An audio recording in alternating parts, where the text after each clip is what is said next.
بسم اللہ الرحمن الرحیم۔ السلام علیکم ورحمۃ اللہ وبرکاتہ۔ میں ہوں جمال ارشد اور امید کرتا ہوں کہ آپ سب بالکل خیر و عافیت سے ہوں گے۔ ناظرین، لاہور میں 23 جون 2021 کی صبح 11:08 پر جوہر ٹاؤن میں ایک خوفناک کار بم دھماکہ ہوا تھا۔ دھماکے میں 3 افراد جاں بحق اور 22 کے قریب زخمی ہوئے تھے، جبکہ 12 گاڑیاں اور 7 عمارتیں تباہ ہو گئی تھیں۔ بم دھماکے کا اصل ہدف لشکر طیبہ کے لیڈر حافظ سعید تھے۔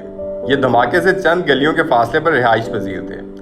دہشت گرد گاڑی ان کے گھر تک لے جانا چاہتا تھا، لیکن وہ پولیس ناکے کی وجہ سے آگے نہ جا سکا اور یوں حافظ سعید اور ان کے اہل خانہ محفوظ رہے۔ لاہور کی پولیس اور سیکیورٹی ایجنسیاں یہ دھماکہ نہیں روک سکیں۔ یہ حقیقت افسوسناک تھی، لیکن پولیس، سی ٹی ڈی اور ہمارے خفیہ اداروں نے جس طرح 16 گھنٹے میں 10 ملزمان گرفتار کیے اور یہ جس طرح دبئی اور بھارت میں موجود ماسٹر مائنڈ تک پہنچ گئے، یہ واقعی کمال تھا۔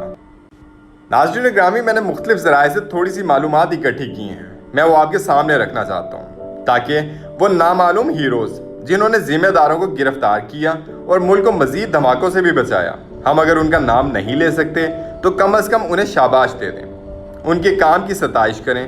ان بے نام ہیروز کو یقیناً اس سے وہ خوشی ملے گی جسے وہ ڈیزرو کرتے ہیں۔ ہم کہانی کی طرف آتے ہیں۔ جھنگ شہر کی خضر کالونی میں عید گل خان کا ایک شخص رہتا تھا۔ یہ حاجی ذاکر خان کا بیٹا تھا، افغان نژاد تھا، لیکن یہ پاکستان میں ہی پیدا ہوا اور یہیں پروان چڑھا۔ 3 بھائی ہیں، تینوں روانی کے ساتھ پنجابی بول لیتے ہیں۔ عید گل کی شادی ننکانہ صاحب میں ہوئی۔ یہ 3 سال قبل مزدوری کے سلسلے میں دبئی گیا۔ اسے وہاں نوید نام کا ایک پاکستانی ملا جو کہ را کے لیے کام کرتا تھا۔ نوید نے اس کے ساتھ دوستی لگائی اور آہستہ آہستہ اسے اپنے شیشے میں اتار لیا۔ اس پر مکمل اعتماد ہو گیا تو ان لوگوں نے اسے بم بنانے کا طریقہ سکھایا۔ اسے یوریا، چینی، بارود، بیٹری اور ٹائمر لگانے، بم میں بال بیرنگ بھرنے اور پھر بم کو گاڑی میں نصب کرنے کا طریقہ سکھایا اور پاکستان بھجوا دیا۔ یہ اس کے بعد 4 مرتبہ دبئی گیا اور نوید سے ملا۔ را اس دوران اس کا جائزہ بھی لیتی رہی اور اس کی سنجیدگی کا مطالعہ بھی کرتی رہی۔ بہرحال قصہ مختصر، 2021 کے شروع میں اسے ٹاسک دے دیا گیا۔ عید گل کے ساتھ 2 کروڑ روپے میں سودا ہوا۔ 1 کروڑ روپے اسے دے دیے گئے، جبکہ باقی رقم اسے کام کے بعد ملنا تھی۔ عید گل کو گاڑی کراچی کے ایک ایجنٹ پیٹر پال نے دی۔ یہ 55 سال کا پاکستانی شہری ہے، یورپ میں رہتا تھا اور پاکستان آتا جاتا رہتا تھا۔ گاڑی سیاہ رنگ کی ٹویوٹا کرولا تھی، ماڈل 2010 تھا اور یہ چوری ہو گئی تھی۔ پیٹر پال نے گاڑی ٹیمپرڈ کرائی اور عید گل کے حوالے کر دی۔